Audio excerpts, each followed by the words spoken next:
চন্দননগর যে বারুদ দিয়ে বোমা বানিয়েছিল, আজ সেই বারুদের গল্প বলবো। সেই বারুদের নাম কানাইলাল দত্ত। চন্দননগরের সর্ষেপাড়ার এক ছিপছিপে তরুণ কানাই একদিন কলকাতা যাবে বলে ঘর ছাড়ল। পলিটিক্যাল মার্ডারের জন্য খাঁটি লোক চাই, এই খবরেই সে সাড়া দিয়েছিল। মাকে বলেছিল চাকরি করতে যাচ্ছি। জীবনেই প্রথম সে মাকে মিথ্যে বলেছিল। রাজসাক্ষী নরেন গোসাইকে গুলি করার পর কানাই জানতেন এর একটাই পরিণতি, ফাঁসি। বিচারে তাকে জিজ্ঞেস করা হয়েছিল হাইকোর্টে অ্যাপিল করবেন কিনা। কানাইলালের জবাব ছিল ছোট, পরিষ্কার কিন্তু দৃঢ়, there shall be no appeal. এই কথা শুনে আচার্য প্রফুল্লচন্দ্র রায় বলেছিলেন, কানাই আমাদের শিখিয়ে দিয়ে গেল কোথায় শ্যাল আর কোথায় উইল। চিররুগ্ন কানাইলাল ছিলেন নিষ্পাতের মতো শক্ত, লক্ষ্যে অবিচল।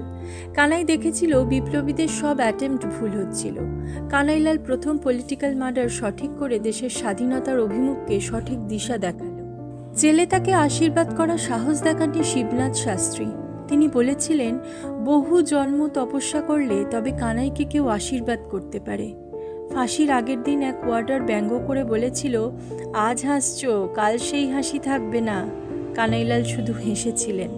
1908 সালের 10ই নভেম্বর ভোরবেলা আলিপুর জেল। ফাঁসির মঞ্চের দিকে হাঁটতে হাঁটতে সেই ওয়ার্ডারকে দেখে কানাইলাল প্রশ্ন ছুঁড়েছিলেন, how do you find me now? সেদিন ওয়ার্ডারের আর কোনো উত্তর ছিল না।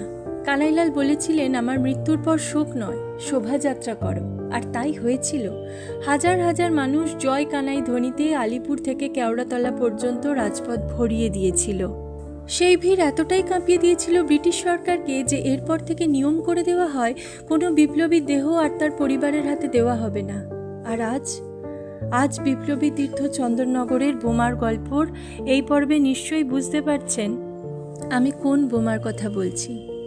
সে কোনো বারুদের গোলা নয়, তার নাম কানাইলাল দত্ত।